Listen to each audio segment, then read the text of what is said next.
Teaser car పథకం షాదీ ముబారక్ పై ACB నిఘా పెట్టింది. పథకంలో అక్రమాలు జరిగినట్టు వచ్చిన ఫిర్యాదులపై 4 జిల్లాల్లో అధికారులు సోదాలు నిర్వహించారు. దీనికి సంబంధించిన మరిన్ని వివరాలు మా ప్రతినిధి రమేష్ వైట్లని అడిగి తెలుసుకుందాం.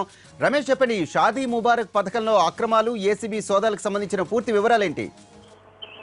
తెలంగాణ ప్రభుత్వం అత్యంత ప్రతిష్టాత్మకంగా చేపట్టిన షాదీ ముబారక్ పథకంలో అక్రమాలు జరిగినట్లుగా ఏసీబీకి ఫిర్యాదు రావడం జరిగింది. ఈ మేరకు ఏసీబీ మొత్తం 4 జిల్లాల్లో షాదీ ముబారక్ సంబంధించిన పథకంలో ఎవరైతే లబ్ధిదారులు ఉన్నారో వాళ్ళందరూ ప్రశ్నిస్తుంది. ప్రస్తుతానికి 4 జిల్లాల్లో ఏదైతే సోదాలు చేస్తున్నట్లుగా అధికారులు వెల్లడించారు. ప్రధానంగా షాదీ ముబారక్ కోసము ఏదైతే గతంలో వివాహం జరిగినప్పుడు కూడా ఇప్పుడు ఫ్రెష్ గా వివాహం చేసుకున్నట్లుగా చాలా మంది కొంతమంది పత్రాలు ఇవ్వడం జరిగింది, కొంతమంది రిజిస్ట్రేషన్ పేపర్లు ఇవ్వడం జరిగింది. ఇంతో పాటుగా కొంతమంది వివాహ పత్రికలను కూడా దీన్ని జోడించి షాదీ ముబారక్ లో ఇది తిరిగి లబ్ధి పొందినట్లుగా కొంతమేరకు వరకు అధికారులకు పూర్తిగా ఆధారాలు లభించాయి. దీనికి సంబంధించి పూర్తి స్థాయిలో విచారణ జరుపుతున్నట్లుగా అధికారులు చెప్తున్నారు. ప్రధానంగా ఇటు హైదరాబాద్ కావచ్చు, అటు వరంగల్, నల్గొండ, నిజామాబాద్ మొత్తం ఈ 4 జిల్లాల్లో కూడా ఇటు అధికారులు సోదాలు చేసి షాదీ ముబారక్ లబ్ధిదారులందరినీ కూడా ప్రశ్నిస్తున్నారు. వాళ్ళ దగ్గర నుంచి పూర్తి వివరాలు సేకరిస్తున్నారు. ఎందుకంటే గతంలో జరిగిన పెళ్లికి ఇప్పుడు డబ్బులు తీసుకున్నట్లుగా బయటపడుతుంది. కాబట్టి దీనికి సంబంధించి ఇక పూర్తి వివరాలు సేకరిస్తున్నాం.